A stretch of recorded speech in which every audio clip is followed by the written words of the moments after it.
Thomas Edison, Richard Branson, John F. Kennedy, Mozart, Michael Jordan, Will Smith. That sounds like a list of highly successful titans in a variety of vocations. Why is it that we rarely hear that they have or had ADHD? And you know what we hear even less about? Serena Williams, Emma Watson, Mel Robbins, Whoopi Goldberg, Agatha Christie, Erin Brockovich, Cher. Yeah, the successful women navigating ADHD. And that's exactly why I started this podcast, ADHD for Smartass Women. I'm your host, Tracy Otsuka. I'm a lawyer, not a doctor, a lifelong student, now a coach. I'm also the creator of Your ADHD Brain is A-OK, a system that helps people like you figure out what they should do with their life. And we're here today to talk ADHD, your strengths, your symptoms, your workarounds, and how you proudly stand out instead of trying to fit in. I credit my ADHD for some of my greatest gifts. And you know what? I spy a happier life for you too. So without further ado, a shiny new episode is starting now. Hello, I am Tracy Otsuka. I want to welcome you to episode 86 of ADHD for Smartass Women. In this episode, I am going to introduce you to Dr. Kristen Nicole. Always a feisty, fiery person in need of a challenge to stay engaged, Kristin went to the Air Force Academy kind of on a whim. After graduation, she left for Subsaharan Africa for a 2-year stint in the Peace Corps. Deeply moved by this experience, she then went on to medical school in South Florida with the goal to join the ranks of doctors responding to global humanitarian crises. Kristin went on to do 1 year of a 5-year residency in surgery at a hospital in the Northeast. She is deeply passionate about the influence of lifestyle choices, food, rest, stress management on one's ability to live a happy, productive life. She has a health coaching business called Coach Kristen, MD, and in her spare time, she loves tennis, running, and her 3 dogs. Welcome, Kristin. Did I get all of that right? Tracy, you got it all perfect. Oh, wonderful. So I met Kristin in our Facebook group, ADHD for Smartass Women, and I immediately fell in love with this woman. Look, there are a lot of doctors in our group. Kristin is the one who caught my attention because she was always bending over backward to help people. Someone would post about being severely depressed, and Kristin was posting resources for them. Another woman would be struggling with trauma, and there she was again suggesting her favorite books. At one point, I even saw that you had created a single-page document for a member of our group that was a list of mood-boosting food and supplements. And I've never seen a doctor care as much as you do. That's so sweet.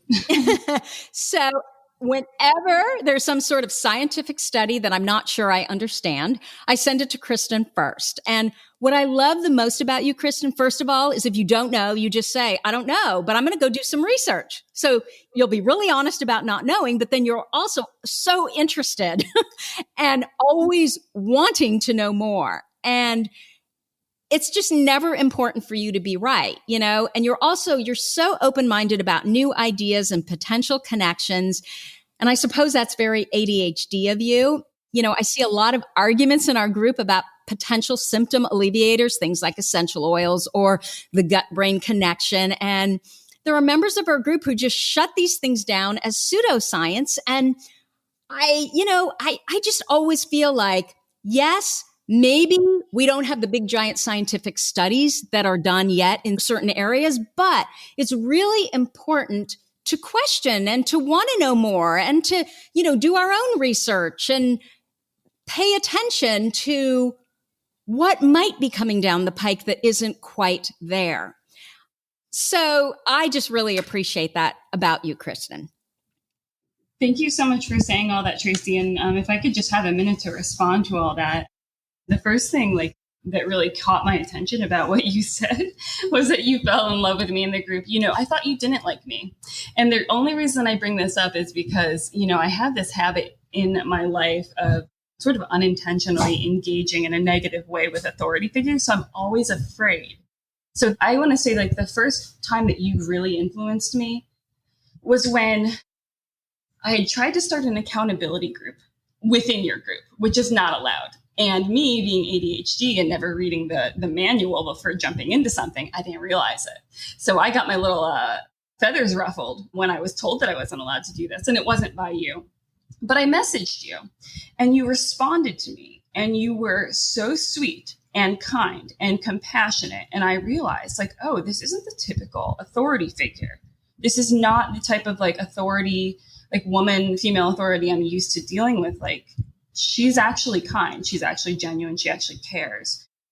That was like paradigm shifting for me because I was at kind of like a fork in the road. And like I said, I kind of had my feathers ruffled. So I could have gone in one of two directions. And like your kindness made me want to question some of my beliefs. So I want to just say that. And then the second thing, you say that like I jumped in whenever people were struggling, and not a lot of doctors do that.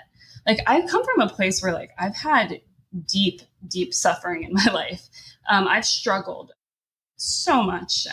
Sometimes I think, I don't know why, but I've had a lot of like really difficult things happen to me. And I've had a history of like, major depression that I've really had to fight my way through my whole life. So when I see someone like floundering and struggling and reaching out in a way that's maybe not the right way or the best way or the most like attractive way, I get it. I've been there. And that's why I wanted to be a doctor. Like when people are suffering, they're not at their best. They're not going to reach out in a way that's most flattering. But, if not for other people doing that, reaching down to me, I never would have gotten like where I've been able to get. And I feel not just that it's like my obligation, but it's my calling to help pull people up out of that. People have such strong influences on other people. And one person that believes in you enough to like reach down, it can have like a life transforming effect. And I think like you, Tracy, are evidence of that in my life right now. And, I would love to be that for other people once I get to a point where, where I'm in a place to do that. The third thing that you talked about was like so many people in medicine are very like inside the box in the way that they think. And one thing about my thinking is I've always kind of seen through for lack of like a better word.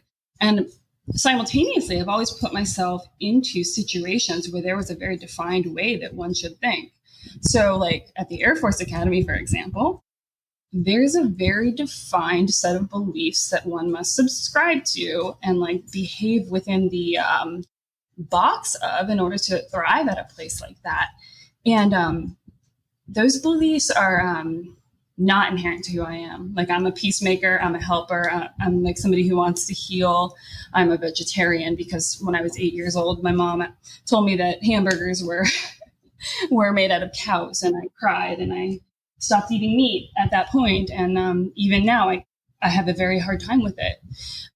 So that's not me, but I was kind of being forced to think in a way that was so anti who I was that it kind of like honed my skills at paying attention to where certain beliefs were dictated and where like I really, really just strongly did not believe what the authorities were telling me. Medicine is the same way, medicine has a very defined and protocolized way of approaching things. You're not allowed to think outside that box in medicine. You are allowed, but you have to be really careful.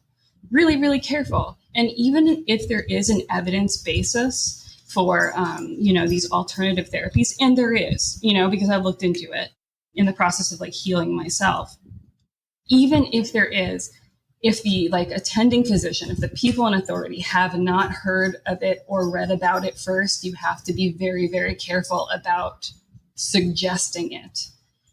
It's very much a hierarchical kind of institution. And,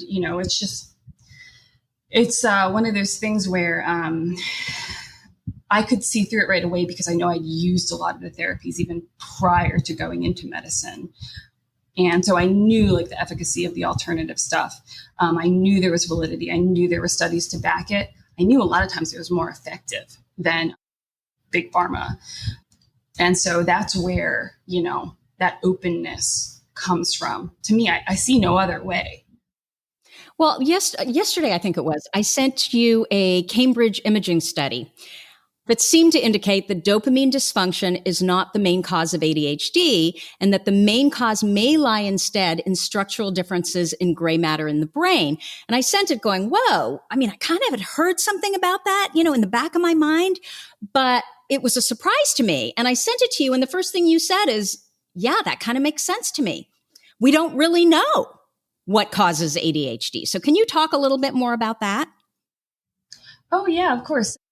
I'm going to be honest about my limitations here. I'm not a psychiatrist. And so, no one should not follow the directions of their psychiatrist or change anything that they're doing on the basis of like what I'm about to say.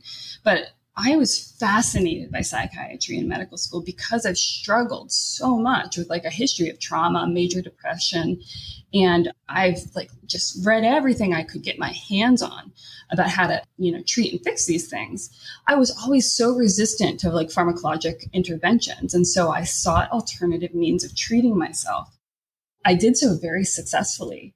A combination of like diet change and supplements completely like took me out of like a depression that I had lived since I was 5 years old.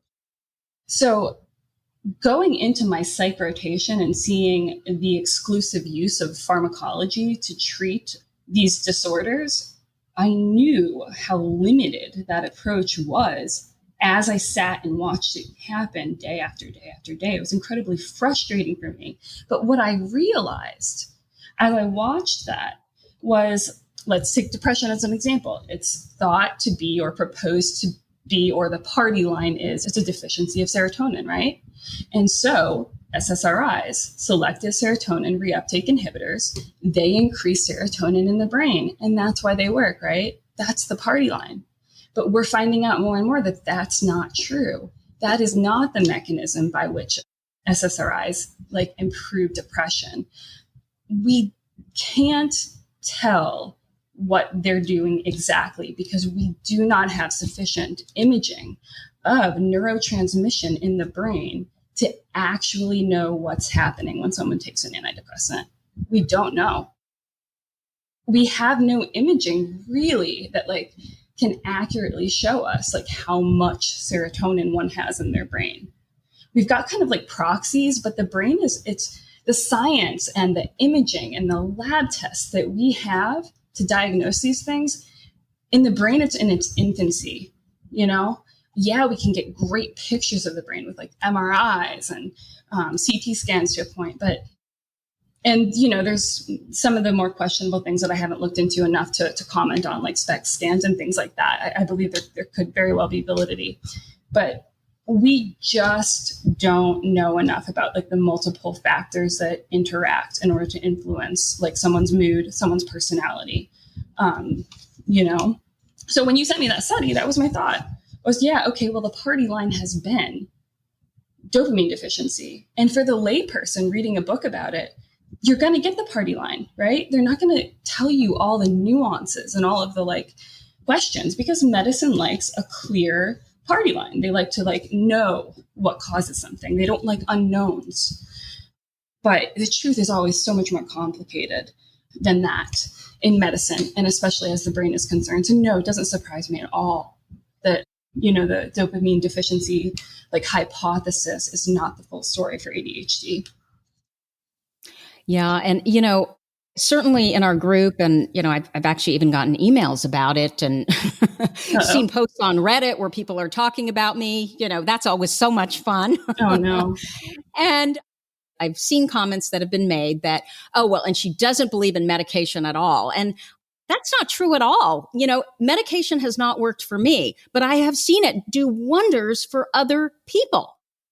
My point is simply that we're all basically science experiments. So if you find that medication isn't working for you, don't go into hyperfocus like I did about medication and keep trying one after another. And you lose sight of who you are. And suddenly you're spiraling down. You feel 5,000 times worse than when you started, but you've lost track of that. So my point is simply, you may be one of the 20% that medication doesn't work for. So pay attention to your body. The doctor that is prescribing medication does not know more about you and how you feel than you do. You are the expert. So don't just take stuff if your gut is telling you this is not working for me, because you're going to end up like I did, where you're going to be a much bigger mess than when you started. And then it's going to take a couple of years to come down from that. Yeah. And, we've seen women in our group, certainly, where they were diagnosed with all kinds of things, bipolar disorder. And it wasn't correct. Mm-hmm. And so they were taking all this medication, lithium, and they were getting worse and worse. And then lo and behold, they discovered that, oops, it's not bipolar disorder. It's actually ADHD. So I just love what you're saying. And I do think that, the medical profession is one of those professions that you wear that white lab coat and you're God. And the reality of it is, yes, from a science basis, you know a lot more than I do, but you don't know more about me and how I feel and what's going on. Exactly. You have to be super careful about choosing your psychiatrist or the person who's going to diagnose and treat your ADHD. You really want to make sure you find someone who takes a functional approach, because the evidence is clear on things that contribute to ADHD that are not dopamine deficiency. And I just want to preface that by saying, I take medication and it's remarkably effective for me. I take stimulants. They changed my life, but only on the foundation of all of the other functional medicine things that I had done to set myself up such that the stimulants would work. So I want to know, because I'm sure there are listeners who are saying, what do you mean by functional? So functional or integrative medicine, I consider all of those, they have their own specific definitions that I can't give you exactly what they are. But to me, I lump them all together in lifestyle changes, dietary changes, supplementation, basically alternative ways of treating things other than stimulants, essentially. Well, and then the flip side to that too is therapies like cognitive behavioral therapy, ADHD coaching.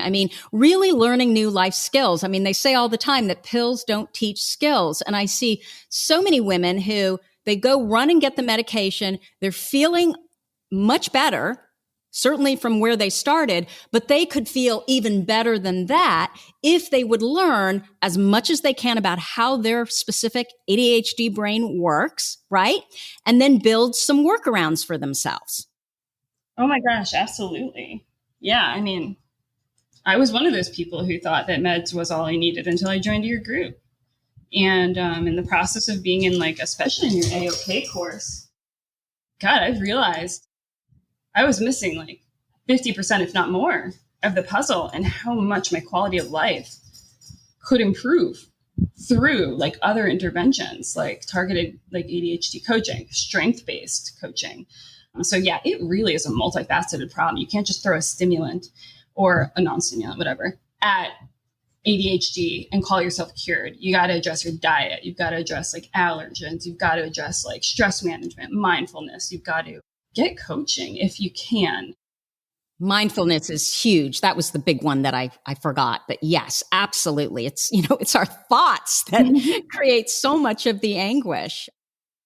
Okay, so let's talk about your ADHD. I want to know, when were you diagnosed?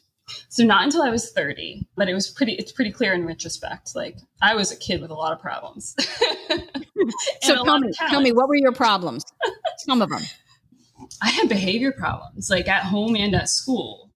I don't even remember what they were at school, but I was always getting sad faces on my report card or on my daily progress reports that were sent home. So yeah, behavior problems, which I don't. But did you have problems in school actually doing the work, or was it that you did? I was put in learning disability classes when I was in first grade or something, and then through some very fortuitous and awesome miracle, one of my teachers was like, "Hey, maybe she's too smart or something, and she's bored." So at that point, my mom got me tested for gifted, and then they switched me, and my academic issues resolved, with the exception of the occasional run-in with authority figures. Even in first grade? Even when I was young, I was always a target of the teacher. I don't know what I did, but Like there was a kid that like bit his own arm and then like accused me of doing it. And the teacher like sided with him, even though I think she knew. My mom had to like go in and defend me from one of my teachers who she thought was bullying me. I don't know, something about my personality. I probably said something like really asinine to her as a kid, because I'm telling you, I always had like this condescension of adults. Of authority. I think so. I just resented being looked at as a child because I felt like I saw through. Like I had good intuition. I felt like I could see. Yes. So my son talks about that too. When he just graduated from high school, but he would make these comments about, yeah, well, she says this, this, and this, but it's so clear because she does the exact opposite. She could care less, but she's telling you she cares and she doesn't. Yep. And you just want to call bullshit, but you're 8 years old. Yeah. So yeah, behavioral problems at home and at school. But, the academic issues resolved once I was put into like gifted classes because I was more engaged. And pretty much the academics were fine through high school. Like I did pretty well. Wait, let me stop you a second. Yeah. What about social relationships? Were you calling bullshit on other kids too? Not really, but I've never really fit in. I just never felt like I had any real friends. And I had people who thought of me as a good friend, but I never felt like I had people who knew me or understood me. And it always like shocked me when somebody would say I was like their best friend. Because I'd be like, but, I don't know. I guess I just never felt like I fit in enough or could be transparent enough or real enough with someone to need them in a way that would define them as my best friend. It was always surprising. Yeah, I just don't feel like I fit in anywhere, really, except your group. Yay. Okay. So you got through. Was high school easy for you? Yeah. Academically, it was. And so were you one of those kids who was involved in every, sport and activity, or did you keep to yourself? Did you run with a big pack? Like, what were you like in high school? So in high school, yeah, I played softball, but then when, there was a run-in with authority right there, like the coach's daughter joined the team and took my starting position. I was like a shortstop and a third base, took my position away from me. So rather than like riding that out, I quit, because I could see very clearly like the dynamic at play there, and it made me so angry. But yeah, I was varsity softball since I was a freshman up through junior year until that. But academically, I didn't do well in classes that I wasn't interested in. I hated biology, ironically, because I went to med school, but I was just so bored by it back then because I didn't understand the relevance of it to like my life. I think I got like a C in it. But most classes, like the ones that I chose to take, I was a really good writer. I loved to read, and that got me through a lot of things. I really like reading comprehension got me to a lot of places. But I did pretty well academically, and I didn't really keep to I had a boyfriend in high school. His name was Evan, and that he was really my social life, which was good because my parents went through a terrible breakup during that time. And I think it was like his reinforcement of me as a person and his support that really was like pivotal in keeping me out of what could have been like a bad place mentally. He was a really wonderful person. He was most of my social life. So then what happened? Like, how did you end up at the Air Force? Just one day you decided, oh, this would be something different. Pretty much. Yeah. That about sums it up. We can move on. I'm just kidding. So after you take the SATs, you know how you get like kids back then got a lot of like brochures in the mail. Right. From colleges that were trying to like recruit them. And I did well in the SATs. So I got a brochure in the mail. Most of the brochures were like, UF or like, I don't know, FSU, just state colleges, which basically they looked very boring to me. And then the Air Force Academy, a brochure arrived, and pictured were people like trekking through the mountains and they're like camouflage with their like, fake guns slung over their shoulder, people jumping out of planes, people flying planes. And I was like, oh yeah, that's what I'm doing. And no one was really helping me very much through that process. Like, if I had been my mother at that time, I would have been like, no, you need to apply to a lot more places because you're not going to get in there. But, in my childlike innocence, I didn't know how difficult it was. So I only applied there and to one other place. I got waitlisted at the other place.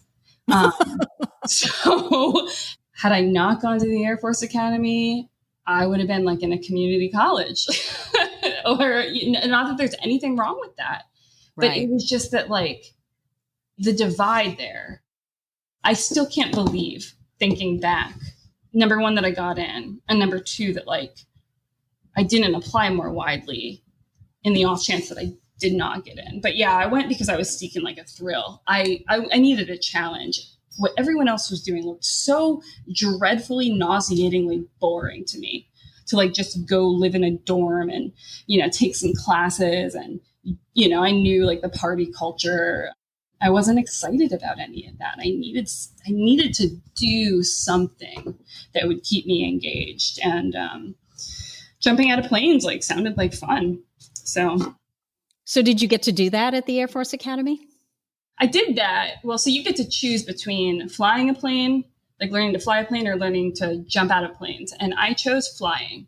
I would too. Yeah.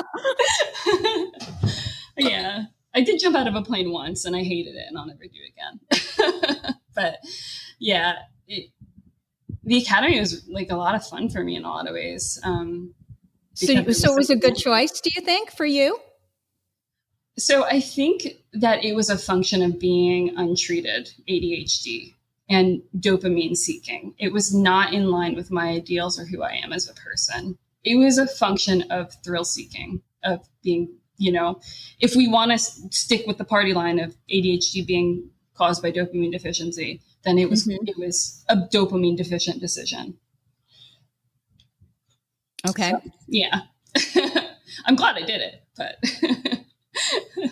So then what? So then we got, all was kind of fine at the academy. I was doing fine academically, and like things were, it was kind of fun to do like the different things that they had to do, go through basic training. We had something called combat survival training that we had to go through. We got to jump out of planes or fly planes. So that was all fun. I bet you had a lot of ADHD peers there. I bet. That's a good point. You would have thought I would have found more people I had more in common with, though. Yeah. But then 9/11 happened. And to me, going to the academy was just kind of a fun experiment in like thrill seeking. I didn't foresee ever having to actually do anything military in terms of participate in any conflicts. And that sounds like a cop-out, and it kind of is. But my idea was I was going to go to the academy, graduate, serve 5 years in a non-combat position, then go on to do other things. But then 9/11 happened, and the academy mobilized itself in support of like the war, with Iraq and Afghanistan. And there was all of this like propaganda around what we knew about who had attacked. And I could see through it. It wasn't true, right? Like we kind of like chose an enemy and decided to focus all of our hatred on that enemy. And there was so much more nuance than that. And the academy is mostly guys. It's 85% men. And it became this like war making, like death celebrating machine where blowing people up was glorified. And to me, that was just nauseating. I went into such a deep depression because I felt so deeply out of alignment with who I was in that setting. And it wasn't a choice. It wasn't like conscious. It wasn't like, I think I'll get depressed now because I don't agree with this. It was just like my body, my physiology reacted. I couldn't tolerate, like on a very physical level, I could not tolerate being there. What year was that in terms of in your college life? Was that your junior year or? Yeah, it was my junior year. It was near the end. So I really had to kind of like grind through. It was tough. I was very depressed. Did you think about, I'm not going to do this. I'm not going to finish here?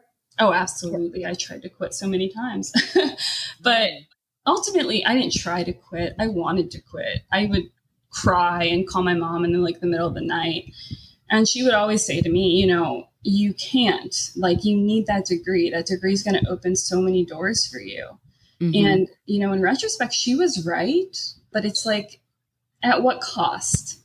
Yeah. At what cost? Because what that experience taught me was that even if I get invested in something that I don't believe in, I have to stick it out.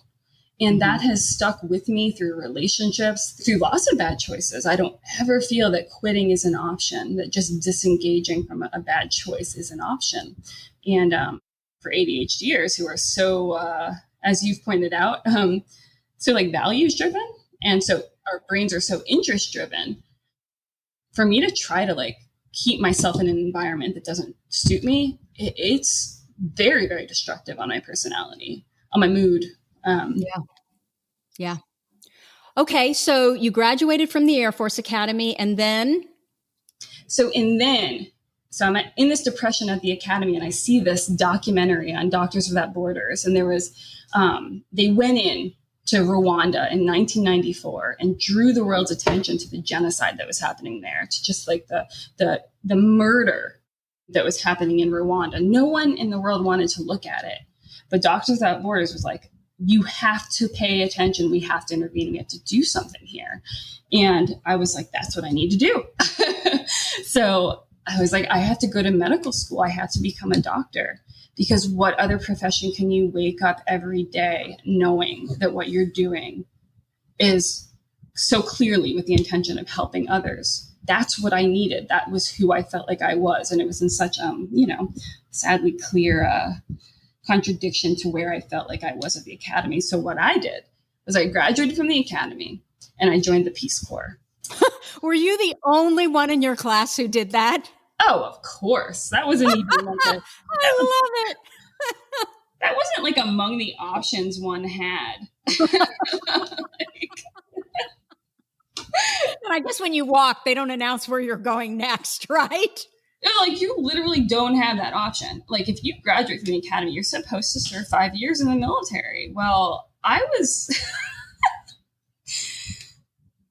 well known enough for my anti-military or anti-that conflict views that I was released from that commitment. Wow. That's not something that happens. Huh. But I still wanted to serve. I still needed to give back for what I had been given. It's in Europe, right? And I think Israel, I know Germany, where you have an option when you graduate from college. No, it's high school. You do 2 years of service and you can either choose the military or you can choose some sort of, social service.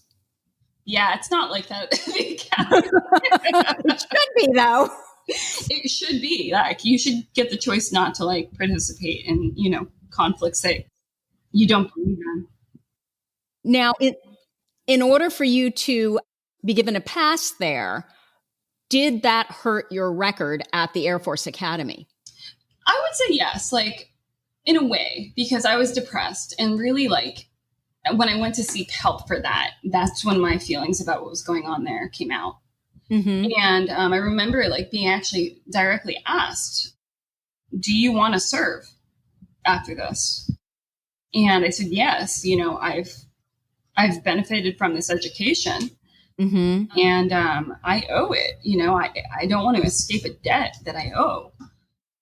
The therapist who was evaluating me saw how bad that would be for me. And it was out of my hands. I played no part in the decision making there. He took my answer and he made the decision. He released me from that commitment. And, thank God I wouldn't have survived another 5 years in that environment. That's amazing. Amazing. Okay. So then you went to Subsaharan Africa. So Zambia. To where? Sub-Saharan Africa. So a country called Zambia, which I didn't know. I didn't know where Zambia was or that it existed until I got the invitation in the mail. Yeah, so in 2006, I moved to Zambia. I went over with 30 other Peace Corps volunteers. We spent about 2 months getting language and job specific training before being dispersed individually into small villages all over Zambia. And my village was I think they thought I was tough because I'd gone to the academy, but my village spoke no English. We had no electricity, no running water, and we lived alone. Can you imagine a white girl out in the middle of Zambia, like a non-English speaking place without roads? Was it just you, or did you have someone with you? No, we went out alone. In Zambia, you go alone. It was a paradigm shifting though, because my job was it was called Community Action for Health. And my job was to educate the villagers on malaria prevention, HIV prevention, tuberculosis prevention, child health and nutrition. And while I was there, some of the things that I saw were just shocking in such a sad way to me. I realized that this is where I could really make a difference if I had the skills that I needed, so went to med school after that. But one of the things I saw, for example, was, gosh, it was so sad. But it always sticks with me. There was a woman who had a baby who was sick with diarrhea. And that's very common because they don't understand hand washing and other procedures for sanitizing, right? And they'll give their babies water to drink that's directly from a stream. They don't filter or boil their water. They don't know better. And then the kids get gastroenteritis and they have diarrhea and vomiting. And what kills them is not that. It's the dehydration. It's because they can't keep anything down and they become so dehydrated that they die. And there aren't clinics in Zambia that are close enough that a mother with a sick baby can get there. They don't have cars. This woman, it breaks my heart, actually, walked across the border all the way from Tanzania. And sorry, it makes me so sad. By the time she got to the health center, it was too late. And, so the baby just needed fluids, and she didn't get there in time. And the baby died. Oh. Yeah. And it just broke my heart thinking of her walking all the way back. Without her baby. With her baby. That's the thing. And her baby was dead. And she had to take him home. Oh, wait. She had to walk back with the dead baby? Yeah. It's not here, it's not here where there's a morgue or a proper way. You got to go home and bury them properly. And it just broke my heart that people suffer so much from highly preventable things. All that baby needed was an IV. A bag of saline would have saved that baby's life. And, that's kind of what drives me or drove me to go to med school was too much suffering in this world is so highly preventable if you can just get enough people to care. So, Kristin, was that a really positive experience being there, that 2 years in the Peace Corps? Were you able to ultimately communicate with these villagers and make a difference? And how did you feel about it? Yeah, I mean, it was paradigm shifting because what it made me realize is that we have this mentality, we can go in anywhere and fix things, but we can't. Because when I tried to teach people, about malaria prevention, first of all, they don't know about science yet, right? They didn't have the benefit of an education. And so when I explained that, if you wash your hands, you can prevent gastroenteritis and diarrhea and things like that mother experienced, they didn't get it because to them, disease is caused by spirits and curses. They have a different paradigm, a different explanation for why bad things happen. And so it was paradigm shifting for me in that I realized we don't all come from the same place and the same set of beliefs. And we really have to investigate the beliefs of another person before we try to communicate or teach them. It taught me humility in terms of who am I to teach someone? It also taught me that, because there are, in many ways, I believe that my paradigm is right, But in many ways, I recognize the limitations of having come from my background and not having come from the background that somebody in Africa came from. I'm not saying that like disease is caused by curses, but I am saying that we cannot presume that other people think the same way that we do. And if we really want to communicate with others, we have to investigate like where those differences are before we try to so arrogantly teach. It was a positive experience in that it taught me that, and it also showed me like a big opportunity for people to be helped. And I don't mean like we go in there and change things or dictate how things go. I mean, we go over there and we train their doctors, we do it in a sustainable way. Band-Aids don't work. Handouts work to a point. In a crisis, handouts work, right? How many people are getting like unemployment right now? Yeah. But they work for a minute and then you have to do something sustainable. You have to teach a man to fish. And it taught me that like, I actually want to be one of those people who responds to crises.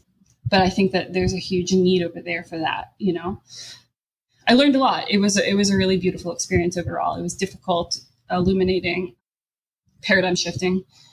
So, yeah. Okay. And so from there, you went to medical school.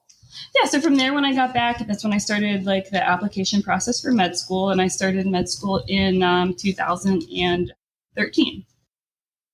I loved it. It was the exact right decision. It's like all of these, like this twists and turns of my life up to that point had helped me define what my values were. And I knew like who I was as a result of everything I'd gone through. I was like convicted. And for that reason, all of a sudden studying biology was easy because I had a real world application for what I was learning. I was like passionate about what I was learning. I was tireless in trying to understand. It was never good enough for me to like pass a test. I needed to get it. I needed to get it all. I needed to understand the pathophysiology. I needed to understand the mechanism. I needed to understand rather than memorize. And I didn't realize how different that was from a lot of other people. But it was, Well, and what's so interesting is once you got the big picture, this is the good that I want to do in this world, you were able to do all the other things that you needed to do to get there. Yes, exactly. Yeah. There's something about knowing your purpose that really just lights you up. And you can do anything then. You can get through those awful parts because suddenly they have new meaning. Yeah. And really, to be honest, there weren't that many awful parts in med school. I loved it. I'm pretty sure I had an ulcer because I was so stressed out from like never being able to stop studying. But God, I loved it. I loved what I was doing. Because I knew that it was going to have like a tangible correlate in the real world. I was going to be able to apply that knowledge to help someone. And that felt like such a privilege. This is a really long way of actually getting to the ADHD diagnoses, but I think it's so fascinating. And there are so many facets of it that make so much sense if you're talking to someone with an ADHD brain that I just wanted you to talk about it. Oh, yeah, okay. Sure. I was actually diagnosed at age 30, though. So that was right when I started med school. Oh, okay. So you started med school. Is that relatively late to start med school? 30? Oh, yeah, definitely. Okay. So tell us what happened. We're getting closer. So that's when I was diagnosed, and it was by accident. I think it would be pretty clear had I ever been actually properly evaluated by like a psychiatrist prior to that.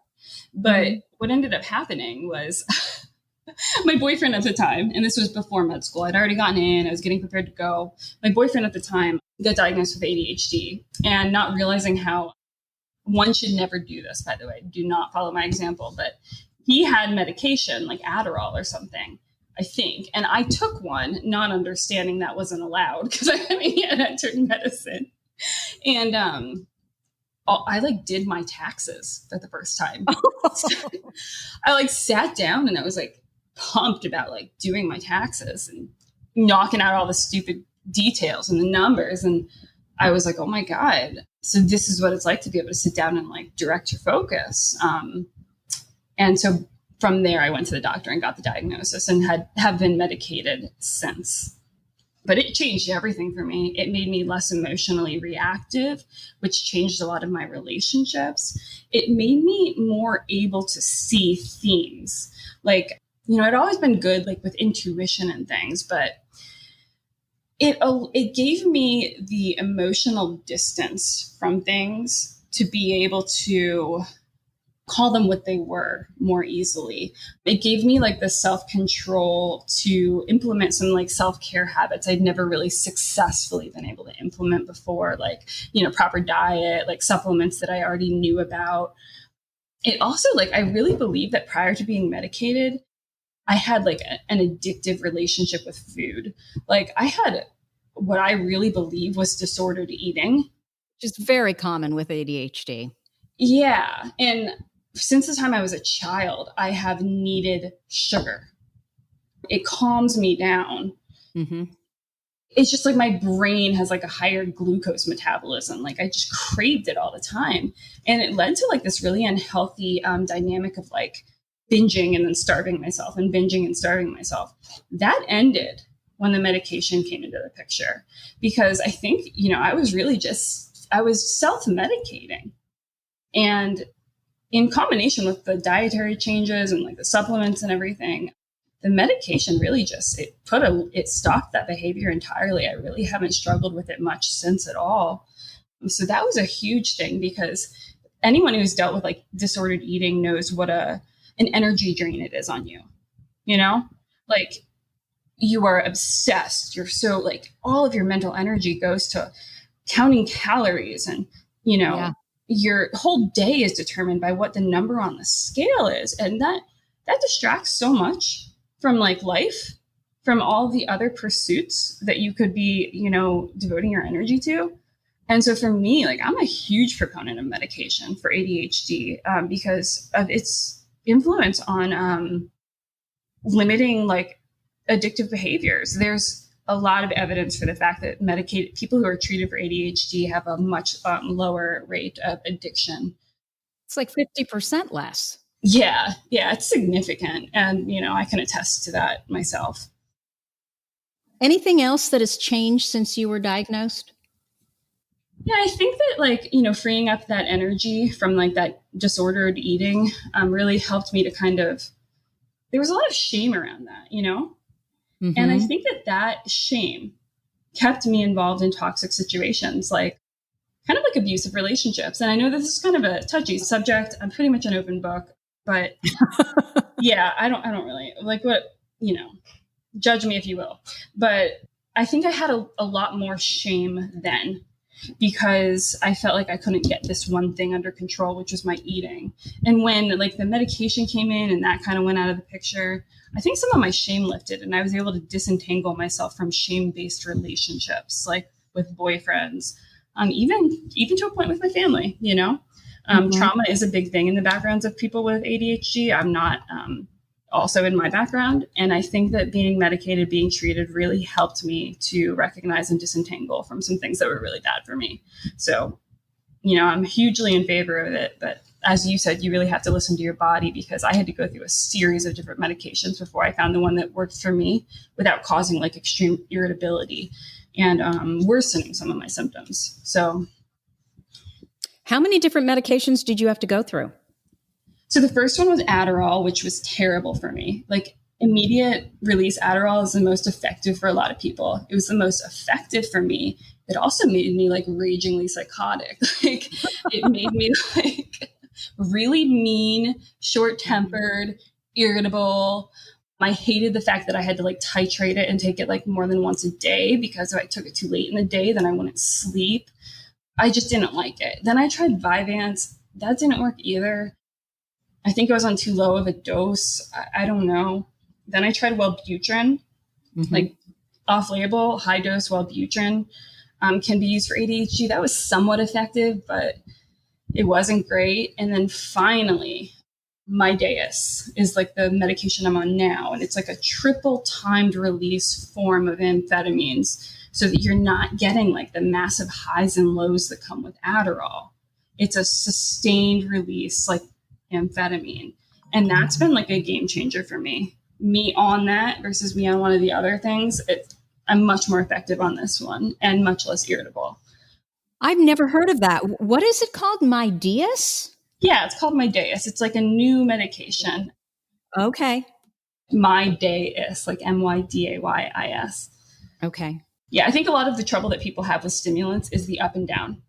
You feel great on the way up, right? When you just take the stimulant and like the neurotransmitters are like kicking in your head.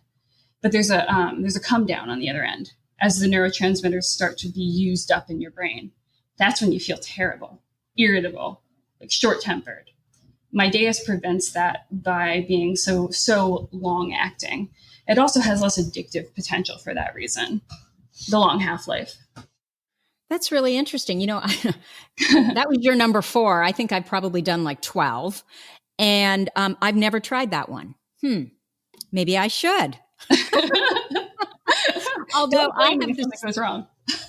Yeah, really. I have this theory that and of course this is probably, all stimulant medications, but if you can't take caffeine, you can't take stimulant medication. It just, creates all kinds of anxiety. And I guess it would make sense, right? Because caffeine is a stimulant.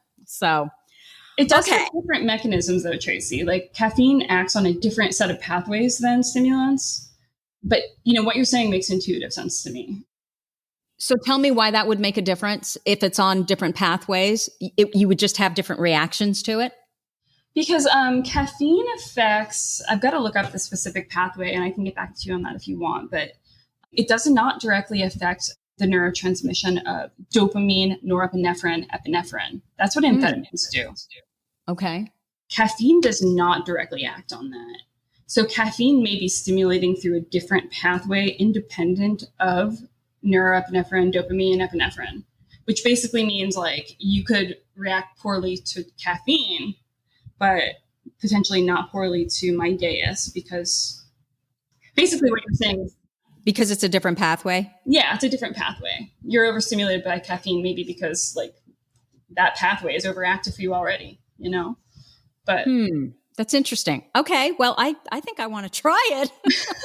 I didn't think there was anything left to try, Low dose. Yes. Well, and I'm a slow metabolizer. I'm sure it's because I'm half Japanese, right? And so I literally can take 1/10 the amount of what anybody else can take on anything, frankly. Well, anything to do with the brain, at least. So I want to know, Kristin, what are the ADHD traits that you feel are responsible for your successes? So, yeah, I think to a point like that, if we want to go again with like the dopamine deficiency hypothesis, which I'm sure that there's a lot of truth to that, even if it's not the whole story, it's positioned me in such a way that like, I love a challenge. I thrive on a challenge. Absent a challenge, I have a very hard time focusing or staying engaged. I think that that's what caused me to go to the Air Force Academy, which ultimately was an achievement. I think that's what gave me the bravery to go to Peace Corps. I was not scared at all. I think because my brain was just like, hey, that sounds like it'll increase my dopamine. Let's like move to, a third world country and live alone. Are you combined type? Yeah. Meaning you have some hyperactivity and some inattentive? Yeah, absolutely. Okay. Same with medical school. Like I'm never afraid of big challenges because it's almost like my brain is prioritizing like increasing my interest in the form of like, challenge. Challenge is stimulating. And so I think it's made me brave. It never even occurs to me to be afraid in situations where a lot of people are. And then I think also the justice sensitivity, Yes, definitely. I have yet to see that turn into a huge success, but I definitely know that like it's what drove me to go to medical school. I can't look at the world. I can't see suffering that's preventable, and I can't not want to do something about it, especially having been so lucky to be positioned as like an American born with like the opportunity to get the education that would help me to help others. It's a calling, and it's something that energizes me, that drives me, that motivates me. It's not an obligation. It's like it's a calling, and I think just seeing injustice, seeing people being treated unfairly, seeing people not have the access to things that would so easily prevent their suffering, it fires me up and it makes me want to do something in a big way. So I think, the justice sensitivity is a huge factor in like what's gotten me where I am. So I think Those two things, the hyper focus as well. Like when I'm interested in something, there's nothing that can, I need to know every detail. Like I'm never satisfied with like knowing enough to pass a test. I have to get it. I have to get it all, And I think that like my hyper focus has kicked into gear my whole life and things that I've, become good at. And it's helped me a lot. So. Well, that's a lot of really great things. And I can relate to all of them. So what do you think the key to living successfully with ADHD is? And I know you're still kind of discovering it, but I think you've hit on a lot of good things. Yeah, no, I think that that's the thing is like getting it diagnosed, taking away the shame, participating in groups and forums where you can get validation is so, so important. And then in groups where you can also like get hacks and get like help staying accountable to those hacks, learning the life skills. Once you've got it diagnosed and you've got like a group of people that can like validate and help you, kind of what I'm doing in your group, Tracy, like flipping the switch and realizing that you don't have to live ashamed of what you see as failures. And you don't have to try to fit into the mold. You're allowed to break the mold. And that kind of makes you awesome. And all of these things that you saw as failures, like seen through another lens, they're massive successes, because what makes you different and what makes you feel like you were a failure actually is what makes you passionate and convicted about whatever path that you choose to take from there. Like, I'm not bad because I was different at the Air Force Academy. In fact, I think I'm right and I think I'm awesome. I think that like healing people is better than killing people any day, Oh my God. I love that. Absolutely. And you're the only one that felt that way, obviously, that was there. That's insane. So that makes you so special. Yeah. And you've helped me to like apply a different lens and to see myself differently and to realize like, I don't have to try to shut my mouth about injustice. Like, I'm allowed to speak up, and it doesn't make me bad. It makes me different from a lot of people, but it's the only true expression of who I am. And when I try not to be that person, the amount of energy I expend trying to be who I'm not makes life very difficult to live. So, I mean, I would say the key to living life successfully is like, you got to take, what you say seriously. One of your first podcasts about a strength-based approach to ADHD, you got to take that seriously. You have to get help from a professional to help you see things that way. Tracy, I think you're the only person doing this right now. I don't know. And this isn't like a shameless plug. Well, I guess it is a shameless plug for your course. Your course has changed my life. Like, in the short time that I've known you, you've like really changed my life. And I think that that's the key to living life successfully, is having somebody that cares enough and that believes in you enough to take a chance on you and to teach you like what's cool about you. You got to find that person, like a mentor. A mentor is just so key, especially when you haven't had that before in your life. Well, and I think so many of us grow up, and I swear I didn't tell her to say any of this. I swear. My Lord. But the real key is that so many women come to me and they really hate their brain. And all they do is talk poorly about themselves and their brain. And if you can flip that switch and learn to love your brain and what's special and different about it, oh my gosh, then, all the handcuffs and everything are off and the sky is the limit, because you realize that, wow, I really am special. I am different in such a good way. And I see that in you, Kristin, all the time. And I told you personally that you are the kind of doctor that all of us with ADHD, want to be able to go to, because you care so much. You're out of the box. You're not wedded to, okay, these are the rules and this is the way it's going to be. And we know so, just even in our group, all these women who, post all the time about they just had a doctor's appointment and the doctor's saying, or the psychiatrist, this is a psychiatrist who's saying this, that you can't possibly have ADHD because you're too smart, You can't possibly have ADHD because you own your own home and you pay taxes. And like, they don't understand that every ADHD brain is different and what we're good at is different. And it makes me crazy. So yes. Okay. Last question. And then I'm going to let you go. What is your number one ADHD workaround? So for me, first is Focus Mate, but you've had enough people talk about that before. The second is I have this locking timed box called a kitchen safe that you can find on Amazon. And I am a person who cannot stop scrolling through my phone. Like when it's time to go to bed, like I cannot stop looking at Facebook, Instagram, whatever, anything that could give me like a dopamine hit, especially at night when like the meds have worn off. This box, you put your phone in it or, you know, whatever thing that you're trying not to do, you set a timer on it. The box locks itself and you cannot override that timer. Not even with a hammer? Well, you can break the box, yeah, but the box is like $70, so you don't want to break the box. And it is worth every penny, every single penny. I need that. Like I need to control my environment in order to like focus and to keep myself on track. Environment is so crucial to me. And the smartphone is like the devil sometimes for me. So that kitchen safe box, I recommend it to every single person who has ADHD and is trying to like limit their participation in some activity. And so tell me how you use it. So like, let's say right now I wanted to get something done, like read. Well, to me, like the dopamine burst of looking through my phone is always going to be more stimulating than reading a book. So I'll take my phone and I'll put it in that box and I'll set it for an hour and the box locks itself. I can't open it without breaking it. And now I don't have to choose between my phone and a book. I have a book and it's interesting and I like it and I'm happy I did it.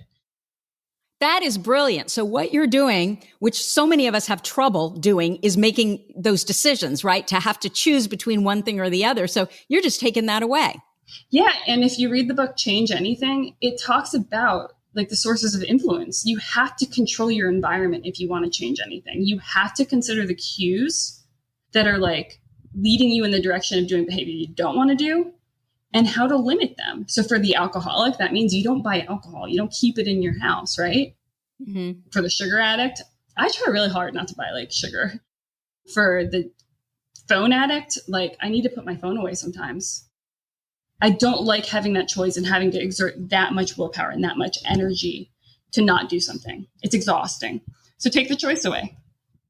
So do you just do it for 1 hour stints or have you actually put it in there for 4 hours when you needed to, I don't know, do long form writing or? I've put it away for a full day before. And I found that like that day, I can actually focus. This is pre-quarantine, by the way. I can focus on conversations with friends because I'm not constantly thinking, I wonder if my phone is getting alerts. It doesn't matter. It's locked away. I can't look at it. It's made me participate so much more in my life when I've put it away. And I'm so much calmer. So I think that there's a lot to be said for like technology. And I also think that it can be potentially very destructive. I'm one of those people who really needs to moderate my use of it. And that helps me significantly. So I would completely agree with you. I think the smartphone has really made it even more difficult for those of us with ADHD, just because of those little dopamine hits, you know, throughout the day. It's not good. Addictive. Yeah. Not good. Okay. I think you should write a book on it, Tracy. I think I'm going to have to get that box. Maybe you send me the link and I'll put it in the show notes. Oh yeah, I definitely will. Maybe I could give it to my son. I don't know if he'd do it. Okay. So Kristin, thank you so much for spending time with me today. I want to know, where can people find you if they want to know more about you and what you do, your health coaching business, blah, blah, blah. I'm going to put it in the show notes. So tell us. Thank you so much. It's Coach Kristen MD. So it's just www.coachkristenmd.com, spelled just how it sounds. And Kristin is Kristin? TEN. Oh my God. I've only written it how many times? Okay. Well, I'm glad that I clarified that. Okay. Thank you so much. Thank you so much, Tracy. Absolutely. That's what I have for you for this week. As always, you are listening to ADHD for Smartass Women. If you like this episode with Kristin, with a E, please let us know by leaving a review. You know, our goal is to change the conversation around ADHD, helping as many women as we possibly can learn how their ADHD brains work so that they too can discover their amazing strengths. And you know what? Your reviews really help in that regard. One more thing, if you have a comment, a guest you'd like me to interview, or a topic idea for this podcast, you can go to my website at tracyotsuka.com and leave me an audio message, or reach out to me at tracy@tracyotsuka.com. Thank you so much for listening, and I'll see you here next week. You've been listening to the ADHD for Smartass Women podcast. I'm your host, Tracy Otsuka, and we're available on iTunes, Stitcher, Spotify, and Google Podcasts. Not coincidentally, ADHD for Smartass Women, it's also the name of our free Facebook group. We're a totally smartass community of successful, ambitious women who share our ADHD wins, questions, and workarounds. Join us at tracyotsuka.com, where you can also find more information on our Your ADHD Brain is A-OK system. I spy a happier life for us, and I'll see you again next week.